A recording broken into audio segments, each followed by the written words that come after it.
And welcome to week 11 of a year of wisdom. Let's get started.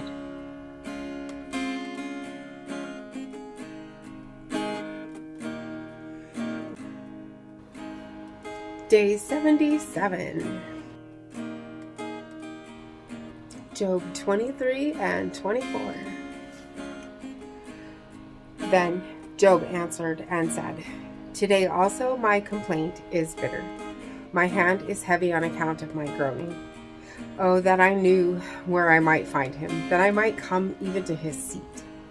I would lay my case before him and fill my mouth with arguments.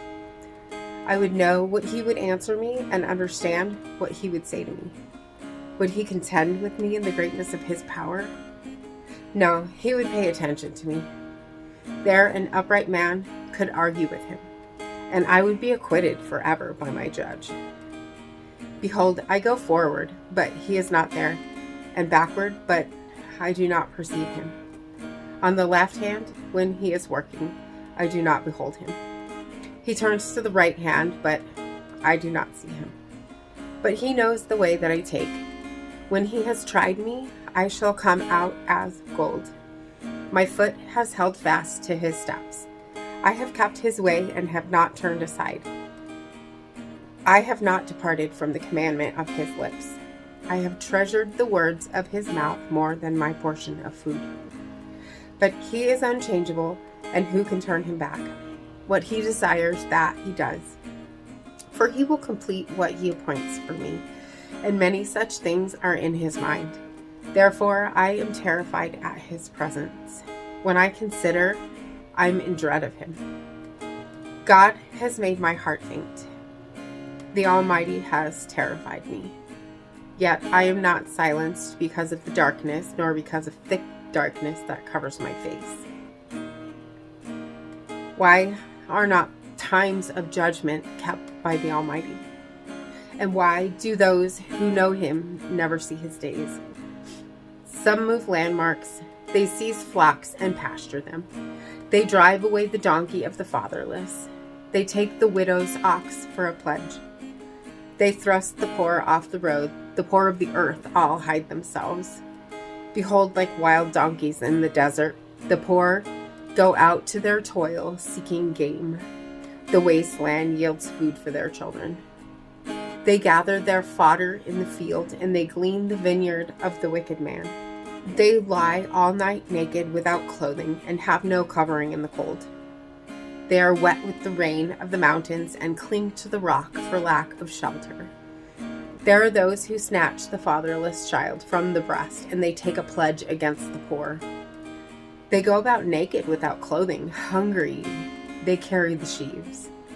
Among the olive rows of the wicked, they make oil. They tread the wine presses, but suffer thirst. From out of the city the dying groan, and the soul of the wounded cries for help.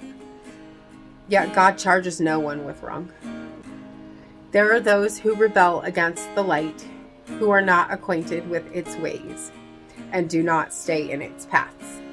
The murderer rises before it is light, that he may kill the poor and needy, and in the night he's like a thief. The eye of the adulterer also waits for the twilight, saying, "No eye will see me," and he veils his face. In the dark they dig through houses. By day they shut themselves up. They do not know the light. For deep darkness is morning to all of them. For they are friends with the terrors of deep darkness. You say, "Swift are they on the face of the waters. Their portion is cursed in the land. No treader turns toward their vineyards." Drought and heat snatch away the snow waters. So does Sheol those who have sinned. The womb forgets them. The worm finds them sweet. They are no longer remembered. So wickedness is broken like a tree. They wrong the barren childless woman and do no good to the widow. Yet God prolongs the life of the mighty by his power. They rise up when they despair of life. He gives them security, and they are supported, and his eyes are upon their ways. They are exalted a little while and then are gone. They are brought low and gathered up like all others. They are cut off like the heads of grain. If it is not so, who will prove me a liar and show that there is nothing in what I say? Proverbs 18. Whoever isolates himself seeks his own desire. He breaks out against all sound judgment. A fool takes no pleasure in understanding, but only in expressing his opinion. When wickedness comes, contempt comes also, and with dishonor comes disgrace. The words of a man's mouth are deep waters. The fountain of wisdom is a bubbling brook. It is not good to be partial to the wicked or to deprive the righteous of justice. A fool's lips walk into a fight, and his mouth invites a beating. A fool's mouth is his ruin, and his lips are a snare to his soul. The words of a whisperer are like delicious morsels. They go down into the inner parts of the body. Whoever is slack in his work is a brother to him who destroys. The name of the Lord is a strong tower. The righteous man runs into it and is safe. A rich man's wealth is his strong city, and like a high wall in his imagination. Before destruction, a man's heart is haughty, but humility comes before honor. If one gives an answer before he hears, it is his folly and shame. A man's spirit will endure wickedness, but a crushed spirit who can bear? An intelligent heart acquires knowledge, and the ear of the wise seeks knowledge. A man's gift makes room for him and brings him before the great. The one who states his case first seems right, until the other comes and examines him. The lot puts an end to quarrels and decides between powerful contenders. A brother offended is more unyielding than a strong city, and quarreling is like the bars of a castle. From the fruit of a man's mouth his stomach is satisfied. He is satisfied by the yield of his lips. Death and life are in the power of the tongue, and those who love it will eat its fruits. He who finds a wife finds a good thing and obtains favor from the Lord. The poor use entreaties, but the rich answer roughly.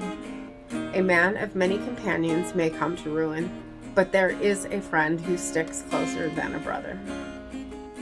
And as always, thank you for being here, and don't forget to hit that subscribe button right there, and click the bell, and you'll get notifications for when the next reading is. See you tomorrow. You'll carry me out of the storm.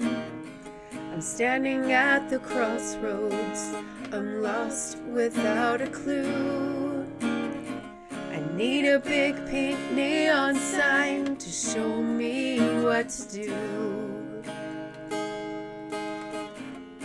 I thank you, Lord.